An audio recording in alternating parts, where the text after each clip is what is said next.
Yo empecé a grabar.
Hola, hola a todos, bendiciones. Un abrazo para los que se están conectando y para los que se van a conectar en un ratito más.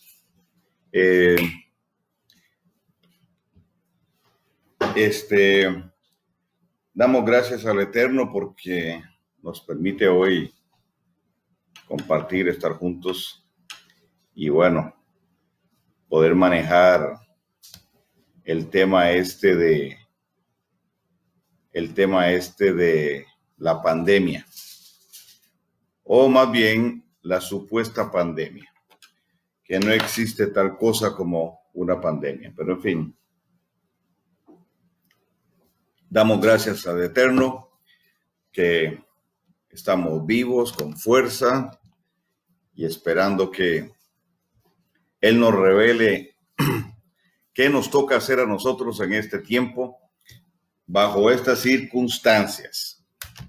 Algunos en sus casas, en sus países, otros estamos en otros países, pero en nuestra casa también. Ok, la parashá de esta semana tiene que ver con, que de hecho son dos parashás en una, Tazriá y Metzorá, de Levítico 12 al 15:33. Y yo supongo que ya usted las leyó, que usted las analizó en su casa, las compartió, etcétera, etcétera, y muchos etcétera más.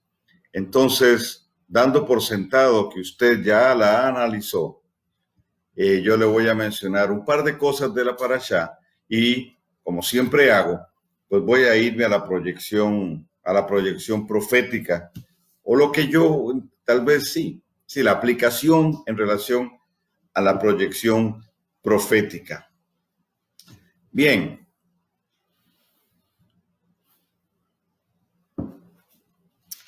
En la parashá hay dos eventos que se mencionan, o dos eventos, no, perdón. En la parashá hay dos preceptos que se establecen. Dos preceptos que se establecen en relación, uno, a la ley del primogénito y dos, a la ley que tiene que ver con la purificación de la mujer después de dar a luz.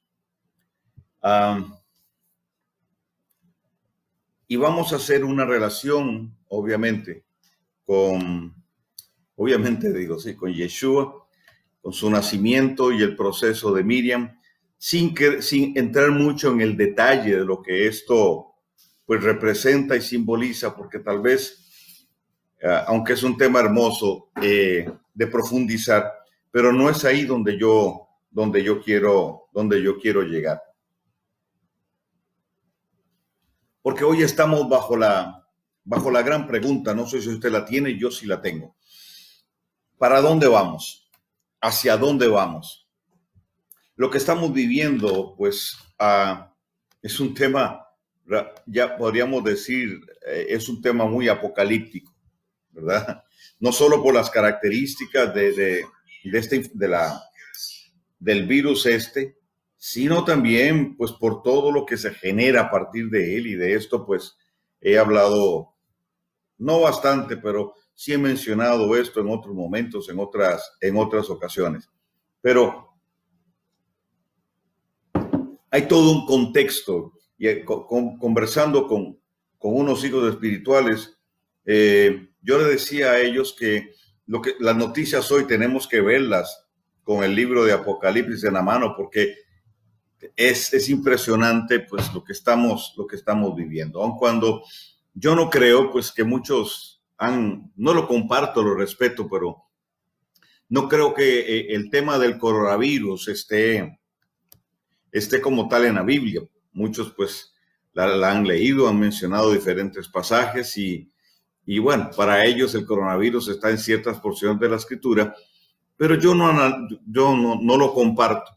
No lo comparto, repito, lo respeto, pero tal vez creo que el evento como tal y lo que está desencadenando sí lo podemos interpretar de la Escritura. De tal manera que todo lo que empieza a suceder y todo lo que empezamos a hacer, nosotros tenemos que ponerle mucha atención, porque tiene que estar dentro de ese marco, tiene que estar enmarcado dentro del tiempo y las circunstancias que estamos viviendo. Es decir, si lo que nosotros hacemos o decimos hacer para Dios, y sobre todo lo que vamos a empezar a hacer para Dios, y ya le voy a marcar una pauta de tiempo, si no está enmarcado dentro de lo que Dios está haciendo en relación primero a su plan y después a lo que está sucediendo alrededor, no va a funcionar. No va a funcionar. Es decir, le voy a decir algo que sé que es de Dios. Nosotros nos hemos movido en lo que alguien inventó y le llamó la voluntad permisiva de Dios. Teológicamente eso no tiene ningún sentido. Es una teología acomodadiza. No existe esa voluntad permisiva, lo que Dios permite, perdón. Existe una sola voluntad de Dios. No existe una voluntad perfecta, semiperfecta, casi perfecta, permisiva, semipermisiva. Esa permisividad es cosecha de usted y de yo. Es nuestra cosecha. Entonces, existe una voluntad de Dios. Que Dios permite cosas. Pues espera un momentito. No pongamos a Dios, no lo encajonemos ahí. Porque entonces, si permite unas, permite otras. Y algunas parecieran justas y otras parecieran injustas. No. Hay cosas que el hombre hace que tienen consecuencia. Dos, hay una maldad hay una maldad operando en hombres naturales, hijos de la simiente de la serpiente, y también hay una maldad, hablando del enemigo, operando en él. Hay una batalla espiritual. Hay decisiones que nosotros tomamos que nos generan muerte, inclusive. Entonces, no podemos andar jugando en esa permisividad de Dios. Es que esto lo permitió Dios. Esto otro lo permitió Dios. No, entonces esto no lo permitió Dios. Entonces, y queda muy a criterio de lo que cada quien interpreta que es lo permisivo o lo que no es lo permisivo. La Escritura es clara. La Escritura es clara en relación a que existe una voluntad de Dios. Punto. Nada más. Hay cosas que Dios hace. Cuando Dios hace algo, Él deja su marca. Él deja su marca. Ok. Si quiere hacer un comentario contrario, pues hágalo. Si no está de acuerdo con lo que estoy diciendo, haga el comentario. No lo voy a leer. Mentira, broma. A ver, cuando un comentario contrario, no negativo, no necesariamente es negativo, cuando se hace una crítica o me hacen a mí una crítica, lo primero que yo peso es el tono. Si hay respeto o no hay respeto. Si no hay respeto, ni me molesto en verla ni responderla menos. 2, el contenido del señalamiento. También me va a dejar ver si la persona ha estudiado el tema o conoce del tema. Si no lo conoce, si conoce el contexto. Entonces, si no lo conoce, si no ha estudiado el tema y simplemente me dice, es que no me parece, pues no me interesa contestar. No me voy a enfrascar en ninguna discusión. Yo no hablo para convencer a nadie. Yo comparto lo que entiendo Dios me ha dado. Y yo asumo que todos ustedes buscan la guía del Espíritu de Dios para saber qué viene de Él y qué no viene de Él. En esa confianza, pues yo comparto lo que recibo. Ok. Pues gracias a Dios tenemos mucha gente que nos sigue. Y sin pagar publicidad extra para que llegue a mucho más gente, pues el Eterno nos permite llegar a muchas personas y eso nos honra. Ok, me salgo de ahí. Entonces volvemos al tema. La Escritura plantea, en el libro de Levítico, que ya mencionamos, la parashá, el hecho de que cada vez que nacía un primogénito, obviamente por el contexto, varón, se tenía que pagar un rescate, la redención del primogénito. Había que redimir el primogénito. Y se pagaban 5 shekels, ¿verdad? Para que de esa manera el primogénito pudiese quedar redimido. Es decir, había que hacer un pago para redimir al primogénito.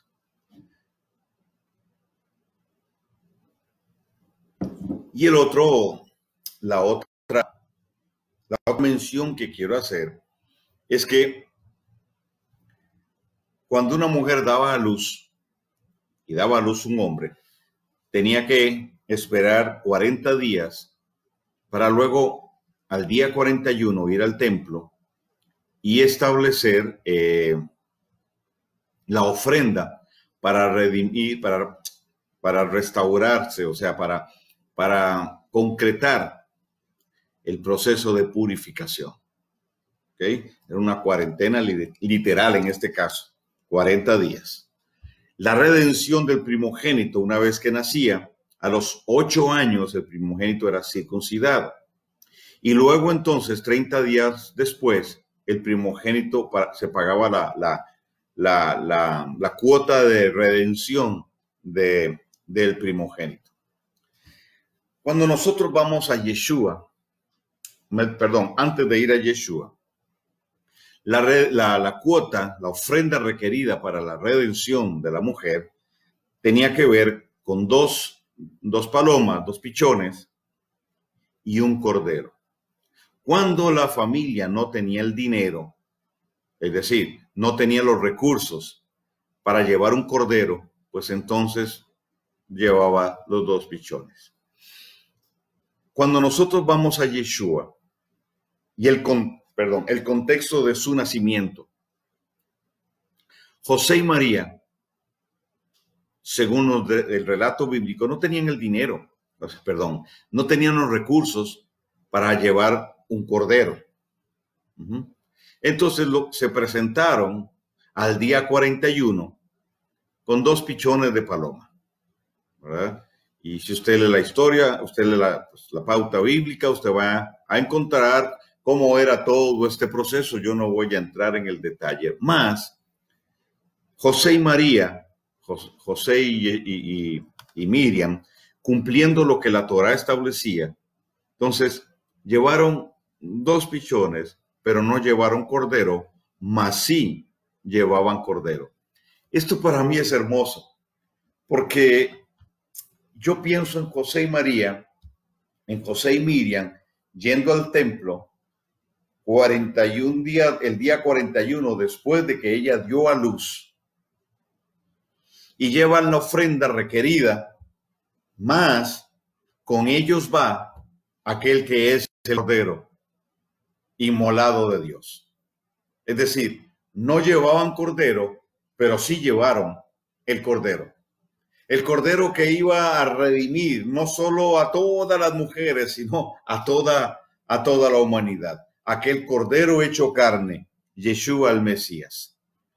Y entiendo, y según algunos comentaristas plantean, muy posiblemente se hicieron las dos cosas al mismo tiempo. El día 41 se cumplió con el requisito de los primogénitos y también con el requisito de la purificación de la madre que había dado a luz. En relación a la primogenitura, que es donde quiero meterme un poquito, en relación a la primogenitura, ese momento cuando Yeshua es llevado al templo y sus padres pagan aquella cuota por el primogénito, sucede algo extraordinario. Yeshua acaba de nacer. La salvación acaba de entrar a la humanidad. Yeshua fue circuncidado, fue presentado y ahora cumple el rito de la primogenitura. A partir de ese momento, oficialmente, empieza el proceso de la redención y restauración de la primogenitura en relación al sacerdocio. Recordemos que el pecado del pueblo provoca que Dios retire el sacerdocio como él lo había establecido, bajo la línea de los primogénitos. Por diseño del Eterno, todo primogénito iba o era apartado para el sacerdocio. Por causa del pecado, el Eterno establece el sacerdocio a través de la línea levítica, de la línea arónica. Y por muchos años, los descendientes de Aarón oficiaron en el templo. La tribu de Leví se encargó de todo lo que tenía que ver con lo sacerdotal, con todo lo que tenía que ver con sacrificios, etc. Hasta que llegó Yeshua. Cuando Yeshua aparece, y obviamente en el contexto nadie lo vio, pero usted y yo lo resaltamos, lo recalcamos, y yo lo recalco en este momento, estaba teniendo fin. Inició el proceso que daría fin no solo al sacerdocio por línea arónica, sino también daría fin a todo el sistema sacrificial en aquel momento en el templo e inicialmente en el tabernáculo. Todo aquello hablaba de Yeshua. Todo hablaba de Yeshua. Cuando Yeshua muere y resucita, antes de sentarse a la diestra del Padre, Yeshua tiene que oficiar, como dice el libro de Hebreos, en el tabernáculo del cuarto cielo. Entonces, él oficia como sumo sacerdote de un orden que ya había previamente sido establecido. Dice Pablo en el libro de Hebreos que el orden sacerdotal según Melquisedec, o el orden de Melquisedec sacerdotal, es eterno. Y Melquisedec, como el sumo sacerdote, no tiene genealogía, no tiene origen. Y en mi opinión y la de muchos, y cada vez son menos los que opinan de forma diferente, es Yeshua. Entonces, al tomar Yeshua forma de hombre,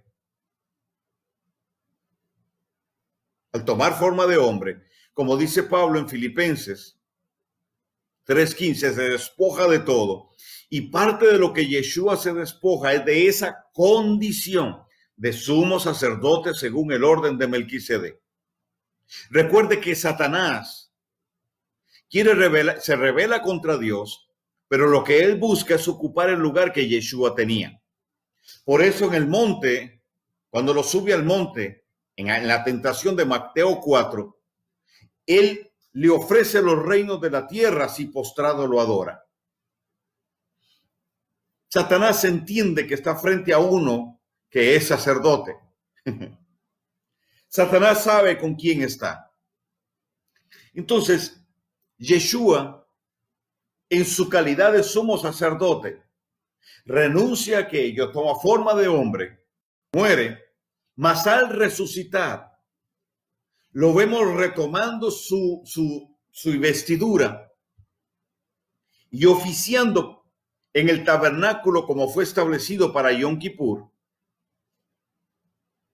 según esa misma figura y según ese mismo orden, oficiando en el lugar santísimo en forma simbólica y representativa para cumplir con todos los requisitos del plan de redención. Aquella sangre rociada sobre el propiciatorio del arca del tabernáculo celestial, y esa sangre es la que habla por nosotros mucho mejor que la de Abel. A partir de ese momento, todo aquel que pasase a través de la sangre de Yeshua y a través de esa sangre entrase en el pacto renovado, reconociendo quién es Yeshua, inmediatamente que abrace el pacto, que abrace la Torá y se produzca el nuevo nacimiento como el Señor le enseña,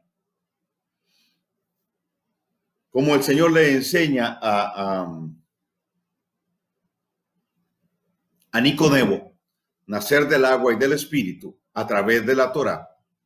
Esa persona entonces es hijo, pasa a ser hijo de Dios, heredero y coheredero con Yeshua de todas las cosas. ¿Cuál es la implicación ahí? La implicación ahí entonces es que el que realmente nace de nuevo del agua y del espíritu, según la Torá, entra bajo la primogenitura de Yeshua. Comparte la primogenitura de Yeshua, porque Yeshua así lo establece. Él es el primogénito del Padre. Es el primogénito de la resurrección. Pero también Yeshua, según Pablo nos dice en Romanos 8:29, es el primogénito entre muchos.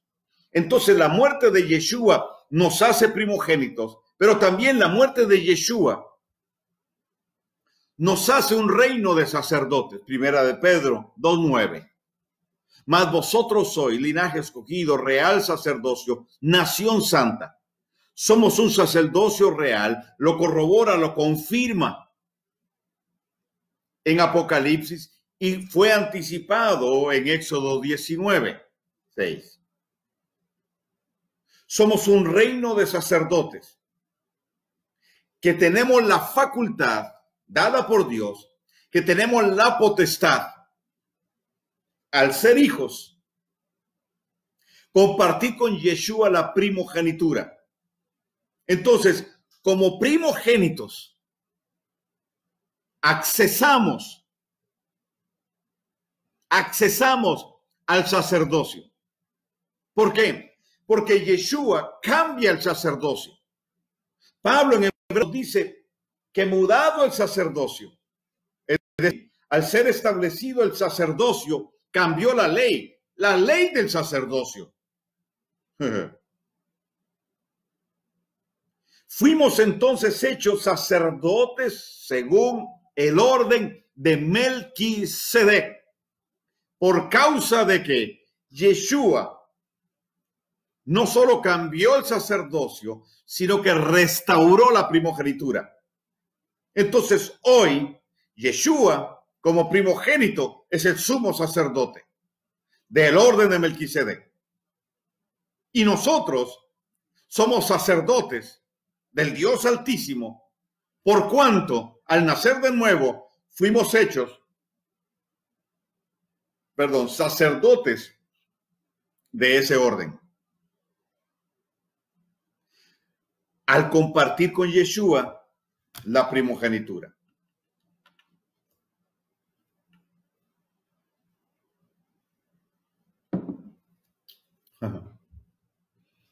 ¿Me va siguiendo?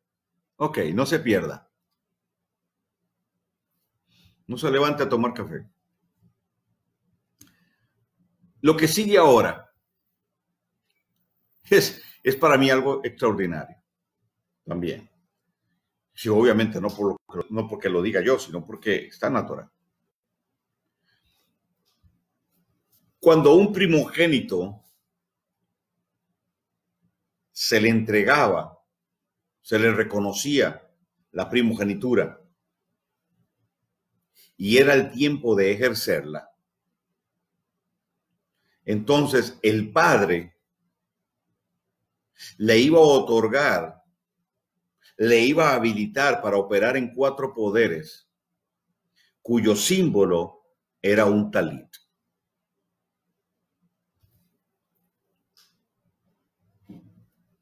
Ajá. Cuyo símbolo era un talit. El padre le entregaba al hijo primogénito la potestad de convertirse en el sobreveedor de toda la familia. Es decir, él adquiría el compromiso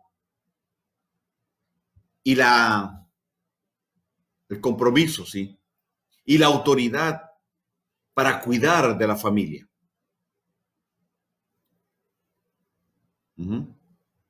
Para cuidar del legado ancestral, porque el padre le delega a él lo que él recibe de sus padres.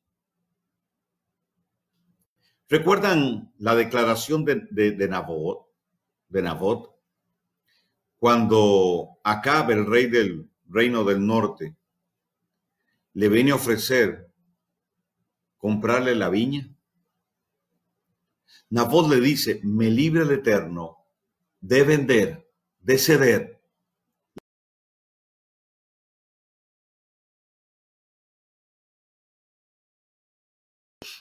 Porque era la heredad de sus padres. Él entonces se convierte en el guardián de esa tierra. Porque la tierra representa la heredad ancestral. ¿Ok? Alguien dijo: quien guarda la tierra, guarda un tesoro. Lo dije yo. Porque la tierra, y hoy tal vez más que nunca, se convierte en un tesoro. Ok, ¿a dónde voy con esto? Cuando cuando el primogénito asumía ese compromiso,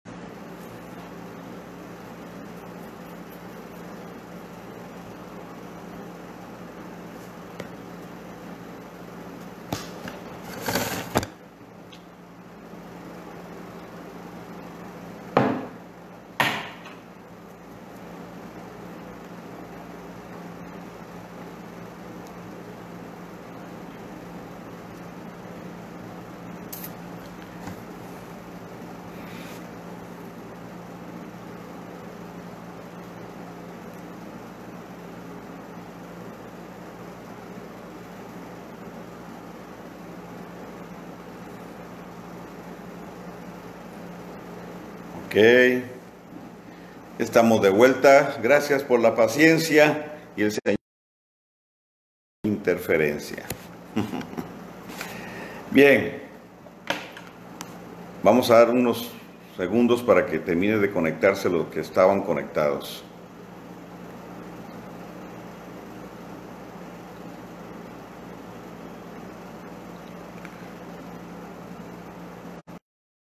Ok. Juan Carlos Chávez, esa mano yo la conozco. Ok. Gracias, Silvia. Abrazo. Silvia, me mandaste esa foto y me dejaste con hambre.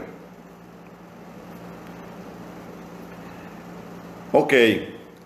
Entonces, hago un pequeño repaso. Estamos hablando de la Parashá Tezriá y Metzorá, que son dos en una. Y usamos el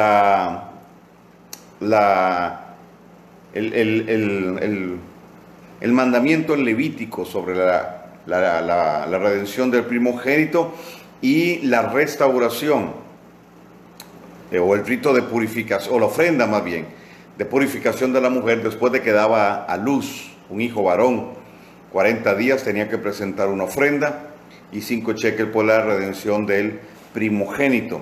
Hablamos entonces de la redención de Yeshua, de lo que Yeshua hizo en relación al sacerdocio, la restauración del sacerdocio según el orden de Melquisedec, y también cómo restaura Yeshua el sacerdocio dentro de la primogenitura.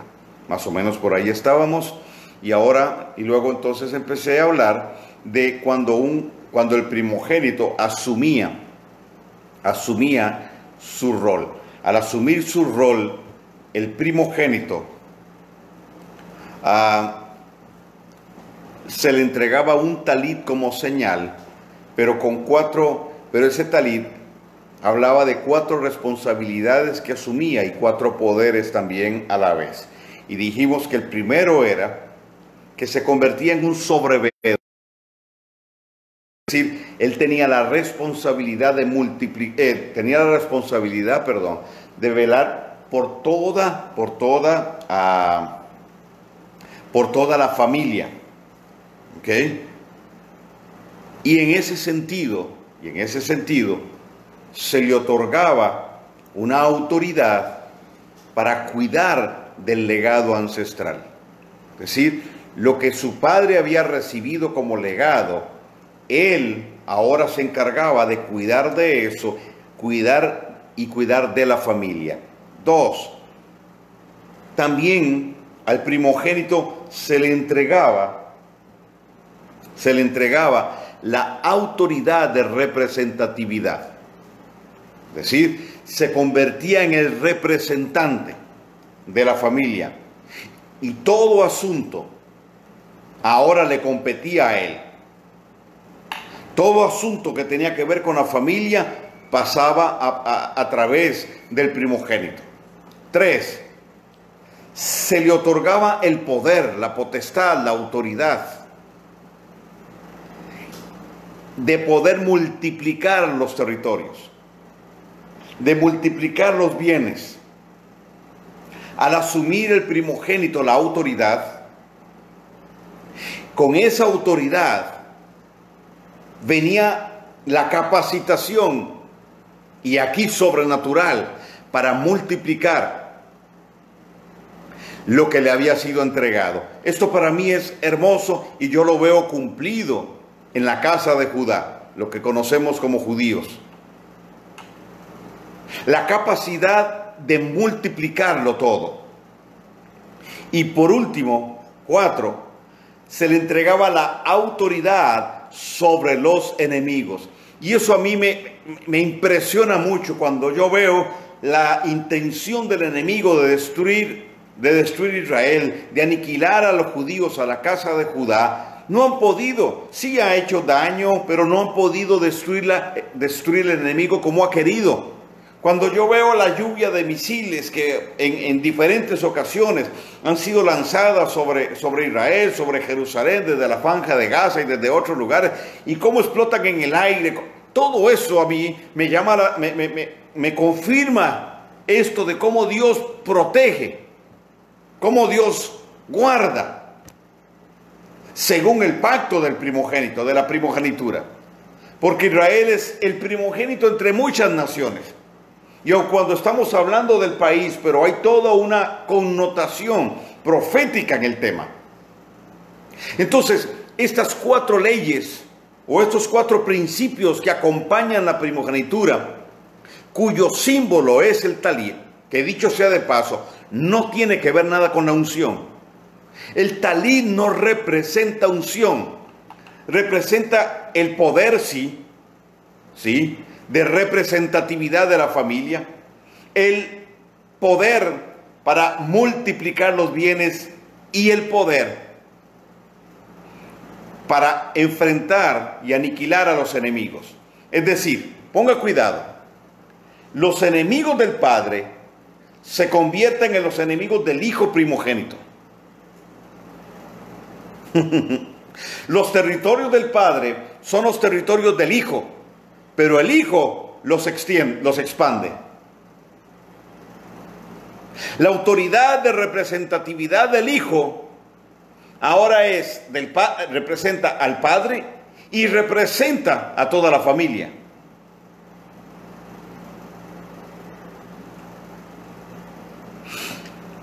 El poder para multiplicar que estuvo en el Padre, ahora está en el Hijo. Ahora vea dónde voy con esto. Cuando Elías le pregunta a Eliseo, ¿cuál quieres que sea mi legado para ti? Eliseo le dice, yo quiero una doble porción de tu espíritu, de tu esencia. Esa promesa, Eliseo asiente y condiciona la promesa. Le dice, vas a recibirlo, pero lo vas a recibir si te fuese revelado. No, el texto Reina Valera dice, si me vieres partir. No, por favor. Algo tan trascendental como esto no puede limitarse solo a los sentidos, al sentido de la vista. No es solo ver, tiene que ver con la revelación y la comprensión de que Elías se movía en la dimensión de lo eterno, más bien influido por la dimensión de lo eterno. Su conocimiento, su revelación fue impresionante. Si Elías lo iba a suceder, le tenía que ser revelado, porque en la revelación está la habilitación. Ningún hijo podrá recibir de su padre espiritual si no es habilitado por la revelación.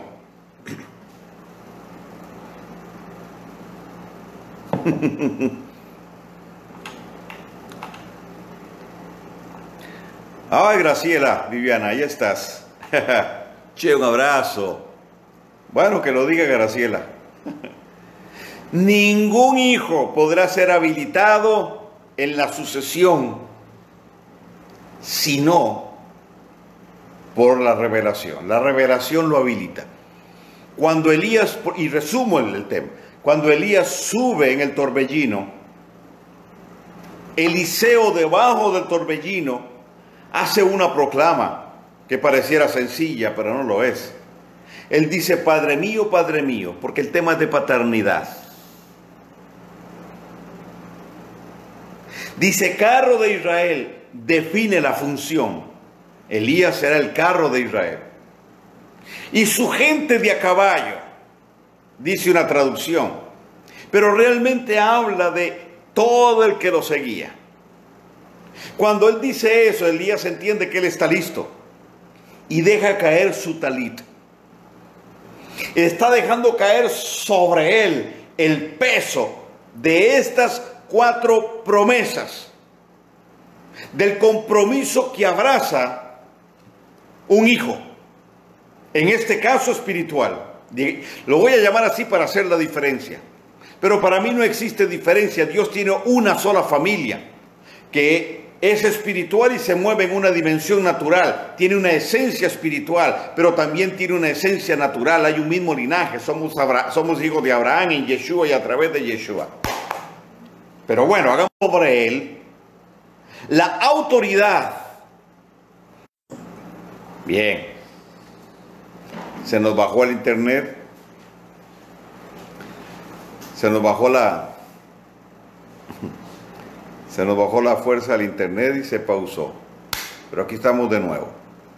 Entonces, sobre Eliseo se activa la autoridad y el poder de la multiplicación y hace más milagros que hizo Elías, propio de la sucesión. 2.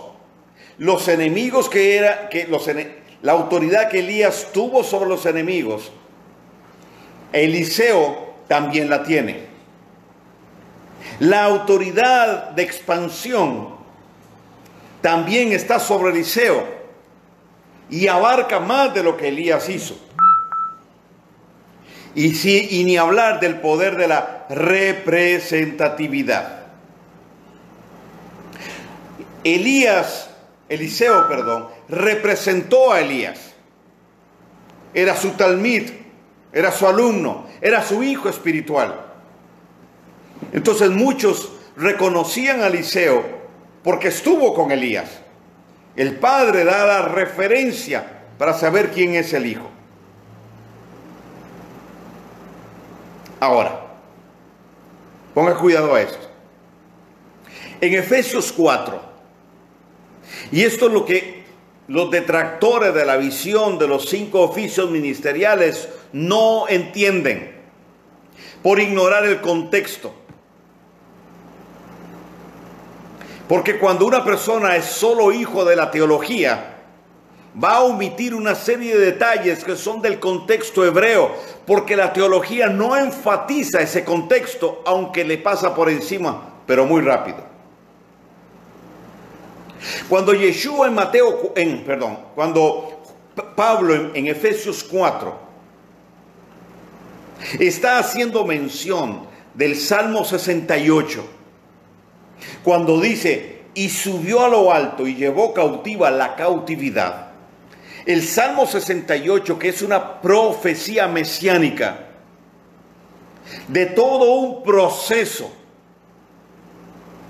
en uno de los puntos y en uno de los versículos, habla de que Yeshua subiría a lo alto, llevando cautiva la cautividad y le entregaría dones a los hombres.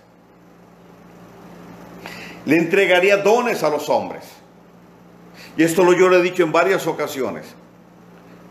El talid de Elías pasó a Eliseo, pero el talid de Eliseo no pasó a los siguientes profetas, sino que fue guardado en el tabernáculo y puesto al lado derecho del altar del incienso.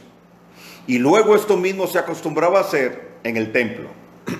Cuando Zacarías, el padre de Juan el Bautista, Juan el Inmersor, Johanán el Inmersor, llega a oficiar en su turno, lo menciona Lucas, capítulo 1, el ángel Gabriel se le aparece, sin alas por supuesto, se le aparece a Zacarías y le dice, tendrás un hijo y llamarás su nombre Johanán. Dice, y él vendrá con el espíritu y el poder de Elías. ¿A qué se está refiriendo con el espíritu y el poder de Elías? Está hablando del talit. Entonces de Juan decían que Juan era Elías, porque entre otras cosas portaba el talit de Elías. La gente entendió entonces que ese hombre era el que antecedía al Mesías. Él venía a preparar el camino. Él era la caña mecida por el viento. Pero cuando Yeshua viene a ser bautizado por su primo en el Jordán, después del bautismo, Juan no le da el talit, porque el talit representaba aquel que era el anuncio, pero Yeshua venía con su propio talit, porque el talit de Yeshua no venía de un legado terrenal. El talit de Yeshua venía de un legado divino, celestial. Su Padre, el Dios eterno, le delegó un talit. El Padre lo establece como el primogénito de toda la creación. Y sobre Yeshua pesa la autoridad de representatividad del Padre Eterno. Él dijo, mi Padre y yo somos uno.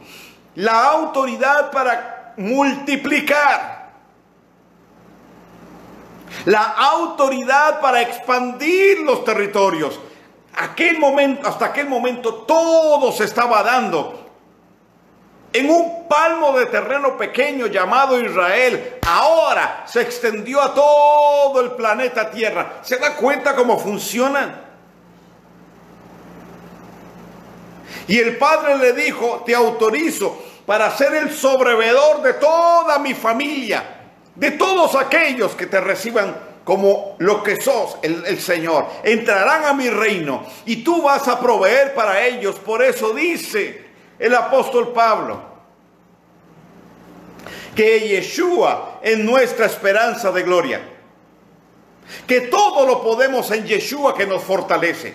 Todas esas promesas que están ligadas a la persona de Yeshua tienen que ver con la primogenitura de Yeshua, tiene que ver con esa cubierta.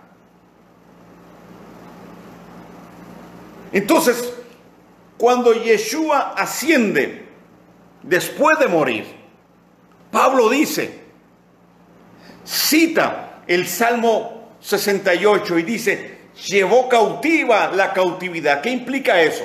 Que bajó a las partes bajas de la tierra después de morir, resucitó al tercer día y todo aquel al cual él le predicó, ascendió con él.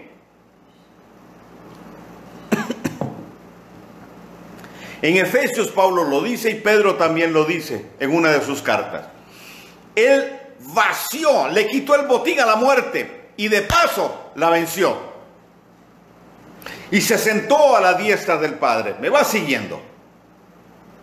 Pero en su proceso de ascenso, al igual que lo hizo Elías, que es tipo de Yeshua, en su ascenso Elías dejó caer su talit. Profetas pudiese continuar con lo que Elías había empezado. Yeshua al subir, al ascender, dice que...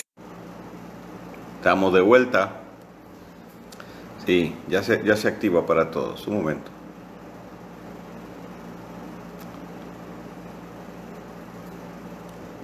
¿Ya se activó? Por favor, sígamelo ahí.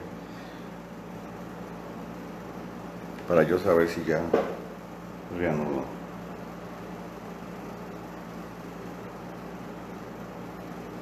Ok, de vuelta entonces.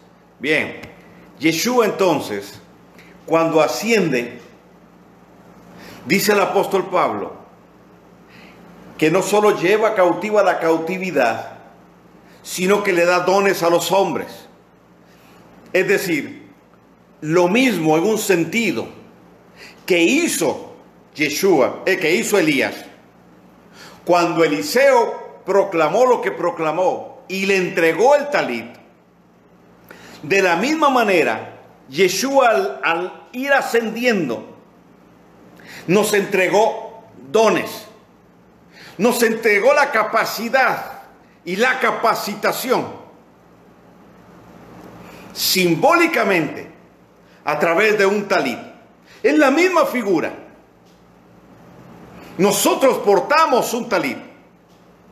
Yeshua compartió con nosotros la primogenitura, de tal manera que Él dijo, les doy mi nombre, para que todo lo que hagan en mi nombre, todo lo que pidan al Padre en mi nombre, va a suceder, porque es como si fuera yo quien lo pido. Lo que hagan en mi nombre es como si yo lo hiciera con ustedes. No solo nos da un poder de representatividad, no solo a través de ese talit que el Yeshua, sino también sobre nosotros pesa la autoridad para expandir territorios, multiplicar, para generar multiplicación. Y aunque el diablo me quiera sabotear, esto no va a poder lograrlo.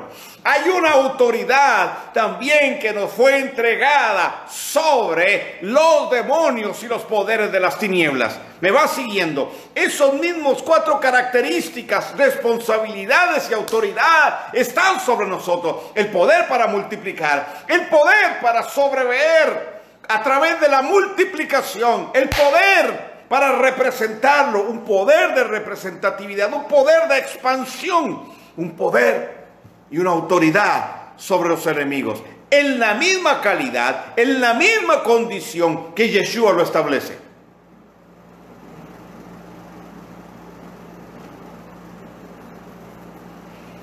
Eso pesa legalmente sobre nosotros. Somos los primogénitos. Romanos 8:29 lo mencioné. Yeshua es el primogénito entre muchos. ¿Quiénes son esos muchos? Usted y yo.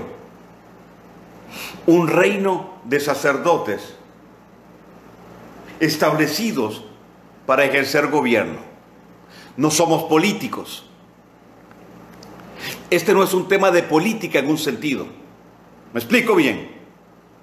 La autoridad de gobierno que nosotros ejercemos es a través del sacerdocio.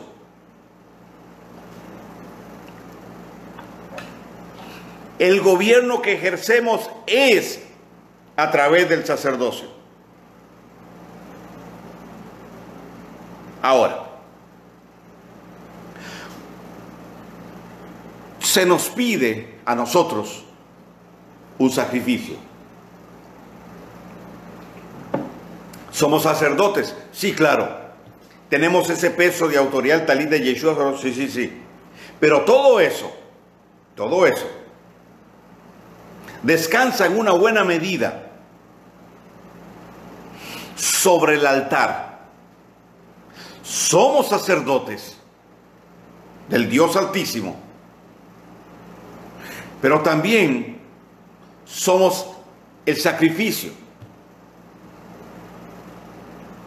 Romanos 12:1 dice: os ruego por las misericordias de Dios que presentéis vuestros cuerpos como sacrificio vivo, santo, agradable a Dios, porque este es vuestro culto racional, inteligente.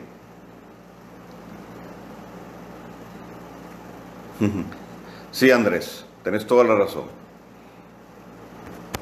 Nos concentramos en el privilegio y no en la responsabilidad. Entonces, Romanos 12:1 plantea que nosotros somos el sacrificio. Ahí está implícito el altar.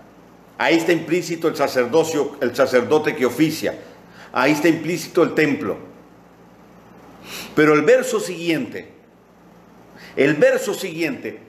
nos dice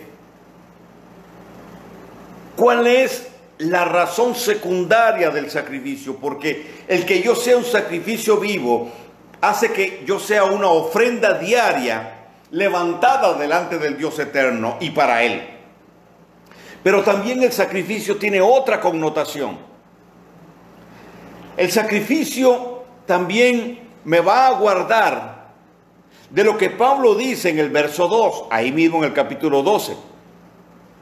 Dice: y no os conforméis, es decir, ofrézcanse como un sacrificio vivo, santo, agradable a Dios. 24:7. Y entonces dice: y no tomen la forma de pensar de este sistema. Otra versión: y no adopten la ideología de este sistema. Otra dice: y no piensen como ha sido enseñado en este siglo. Y luego dice: mas renovaos transformaos por medio de la renovación de vuestro entendimiento. Transformación implica un cambio de conciencia a través de la renovación de la mente. La palabra renovar, anakairosis en griego, significa quitar velos. El sistema lo que ha establecido son velos, paradigmas, conceptos, perspectivas, que nacen a partir de patrones de pensamiento, etc. No, ese no es el tema. Pero dice que debemos transformarnos, renovando nuestra mente para poder conocer cuál es la voluntad de Dios. Y aquí es donde entro en la parte medular para mí de esto. Porque la revelación de nuestro entendimiento es lo que nos abre campo para comprender, para entender lo que se da en la dimensión de lo eterno. Porque no puede haber una sucesión si hay estupor. Y me gusta aquí en Brasil, en el portugués, no se dice estupor, se dice estupidez.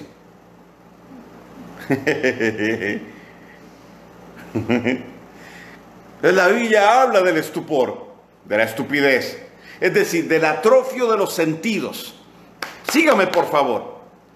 Cuando usted vive una vida de altar, cuando usted vive una vida de sacrificio, cuando usted vive una vida de adoración, cada vez más sus sentidos están activándose cada vez más para poder recibir lo que es. É assim mesmo. Eu acredito isso, Graciela. Eu acredito, certamente. Meu Deus. Oiga bien, la vida de altar va a renovar mi mente para abrirme la dimensión de lo eterno. Y al abrirme la dimensión de lo eterno, un entendimiento mayor de lo que Dios quiere viene para mí. Entonces, a mayor adoración, mayor fuerza en el altar, pero mayor revelación. Y la revelación entonces es la que habilita. Si hay revelación, hay habilitación. Y Dios nos ha traído en un proceso de altar para habilitarnos para este tiempo justamente. Estamos siendo habilitados, permítame decirlo así, en la unción del primogénito. Con el peso de esa promesa cuádruple y la responsabilidad que implica ser primogénito. Y si en algún momento se ha demandado este principio para los hijos del reino, es sobre todo en este tiempo. La renovación de la mente, yo no le voy a decir que es clave. Ya está tomando lugar en esta etapa de la cual hemos hablado bastante.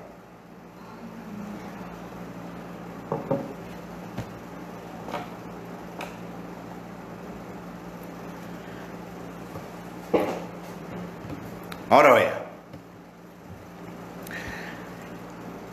acabamos de pasar Pesaj y ya lo enseñé, lo voy a repasar. Este Pesaj se da en circunstancias muy diferentes a todos los Pesaj anteriores, en mucho tiempo. Este Pesaj se da en medio de un contexto que nos hace ver un escenario apocalíptico sin la mala connotación del apocalipsis que muchos le han dado. La festividad de Pesaj plantea un nuevo comienzo. El eterno Dios le dijo al pueblo de Israel: y este será el principio de los meses. Este será el inicio de la cuenta de los meses. A partir de aquí empieza no solo el ciclo de las festividades, sino también Dios determina sus ciclos.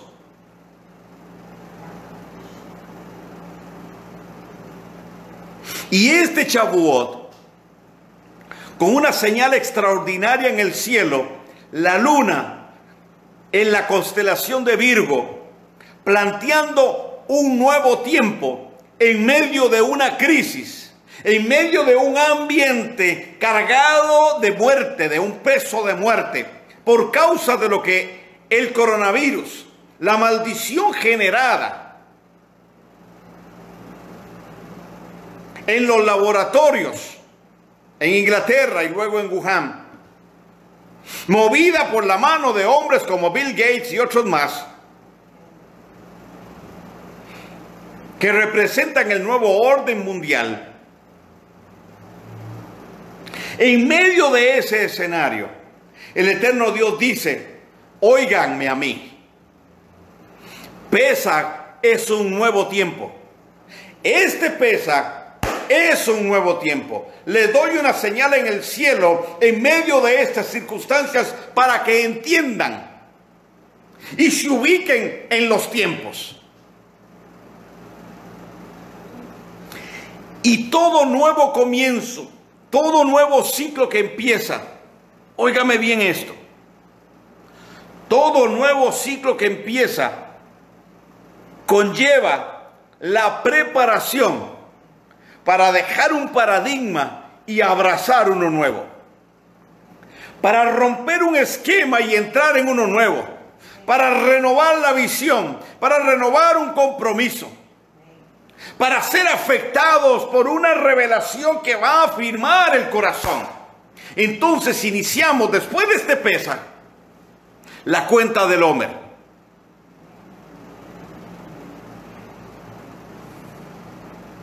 Me hicieron una pregunta en estos días: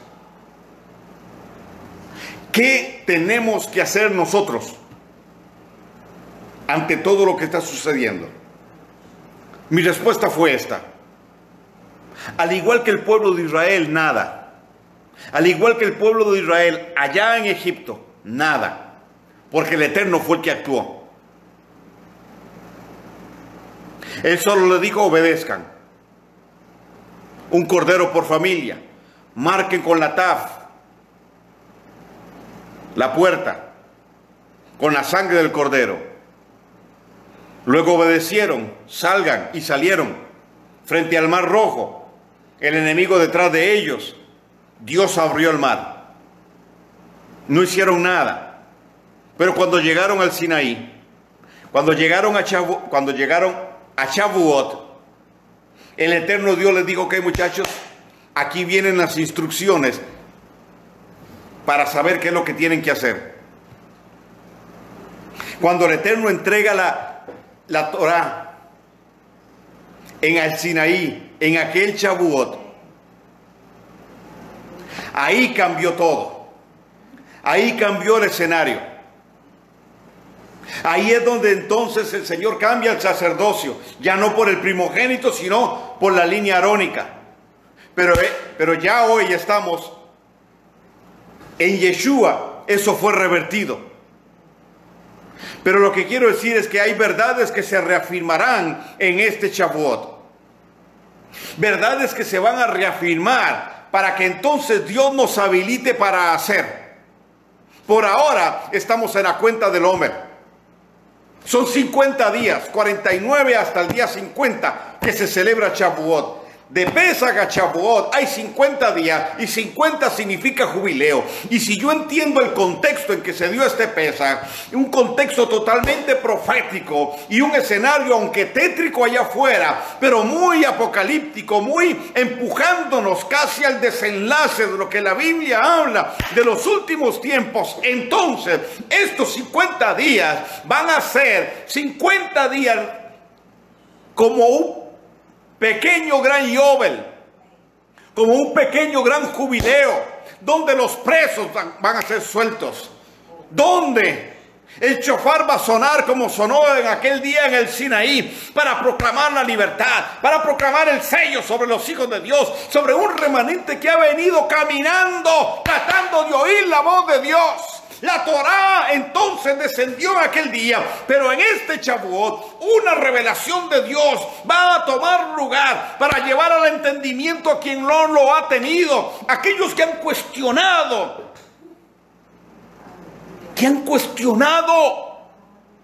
el hecho de volver a las raíces, que no es volver al judaísmo rabínico, que no es judaizar. Es encontrar nuestra genuina identidad, nuestras raíces hebreas, porque no son raíces ni católicas, ni del cristianismo romano, no son las raíces de Constantino, por amor de Dios. Lean la historia, estudien, para que se den cuenta que Dios hace rato nos viene sacando.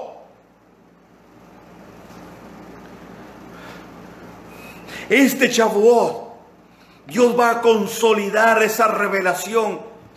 Miren, usted que ha estado clamando por esto, tranquilo. Este Shavuot te van a abrazar aquellos que te criticaron por estar en las raíces. Otros te van a decir, mira cómo no lo vi. Y los que tenían miedo de perder gente, de perder la congregación, de que los sacaran del concilio o la denominación, se les va a ir el temor, porque vamos a entender, y gracias a Dios, este coronavirus nos ha sacudido de esa estructura eclesial y eclesiástica. Muchos van a entrar en el coraje y la valentía para creer que pueden vivir, subsistir, sin tener un grupo de gente que se reúna domingo a domingo. Porque no es de eso, no es de los diezmos, no es de las ofrendas que dependemos. Y quiero que me entienda bien, creo en las ofrendas, creo en los diezmos, creo en todo eso. Pero no creo en la dependencia de... Dios va a proveer sobrenaturalmente, porque si en algún tiempo la ley de la primogenitura se va a aplicar, es en este tiempo. Y vamos a ver el poder de multiplicación de Dios. Y donde usted no sabe, de donde usted no espera, Dios traerá provisión. Este Shavuot nos va a afirmar y consolidar y sellar en las raíces. Será un tiempo donde vamos a confrontar y donde va a ser confrontado el error. Y van a ser confrontados los maestros de error que han estado metidos en medio de nosotros, divulgando el temor ese, divulgando ese temor a las raíces hebreas, diciendo que estamos judaizando. Hay maestros de error enseñando esto, sin bases, sin argumentos, simplemente trayendo el susto.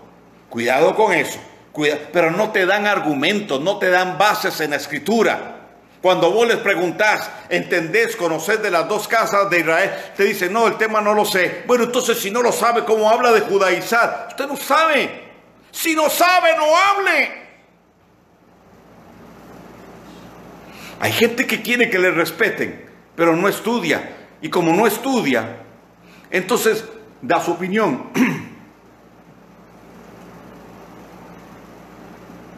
Y con un medio conocimiento critica. No, señores, estamos en otra dimensión, estamos en otra etapa. Y ya yo no quiero discutir con nadie. Señores, ya se inventó la rueda. Ya el fuego está inventado. Yo no voy a ir con la gente a discutir. Mire, si el fuego es que el fuego funciona, la rueda, nada. A partir de este Shavuot empieza un nuevo ritmo de marcha, y quien se queda, se quedó. Pero todo el que está dispuesto, Dios lo alcanzará en el monte. Y ahí en el monte lo van a consolidar y lo van a sellar. Pero ahí en el monte se sella una sentencia. Y yo la estoy declarando desde aquí, desde este lugar de Rondominas en Brasil. Hay una sentencia en Shavuot para los falsos maestros que han estado infiltrados dentro del pueblo de Dios. Hay una sentencia, serán descubiertos. Hay una sentencia sobre el error que se ha movido dentro del pueblo de Dios. Pesach fue un nuevo comienzo y Shavuot lo va a sellar. Dios pondrá un peso de confirmación ahí.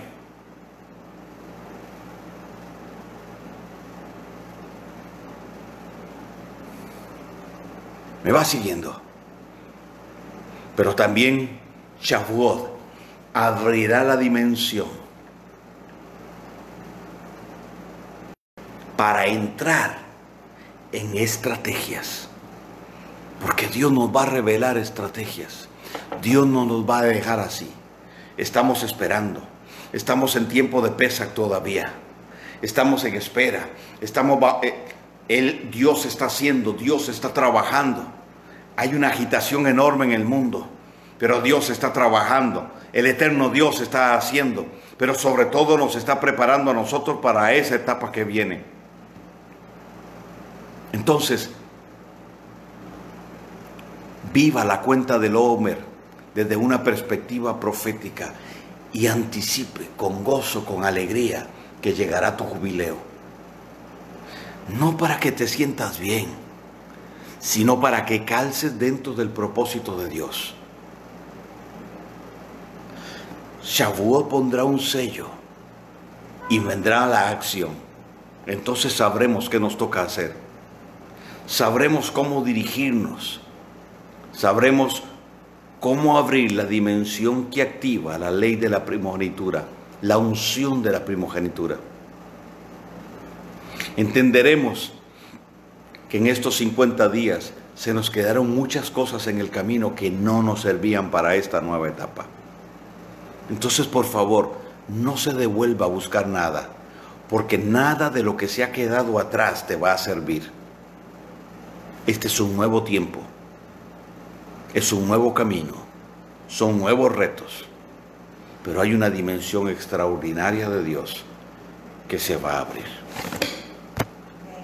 Con todas las interrupciones que hemos tenido hoy, pues aquí les dejo mi sentir profético, la palabra profética y el fundamento para esto. Que el eterno Dios guarde sus vidas, que el eterno Dios prospere sus vidas. Y como nunca lo he hecho, permítame bendecirle como un padre, como un shaliach. Que el Eterno te bendiga y te guarde. Que Él haga resplandecer su rostro sobre ti y tenga de ti misericordia. Que el Eterno levante su rostro sobre ti y ponga en ti paz. Porque bendito serás en tu entrada y asimismo en tu salida. Por un camino el enemigo intentará venir sobre ti, pero por 7 tendrá que huir. El eterno Dios abrirá su buen tesoro, el cielo, sobre ti, sobre tu casa, sobre los tuyos, para que la tierra dé su fruto en su tiempo y seas establecido como cabeza y no por cola, para estar arriba solamente y no debajo. En el nombre de Yeshua te bendigo. Shabbat Shalom y Shavua Tov. Feliz semana. Abrazos.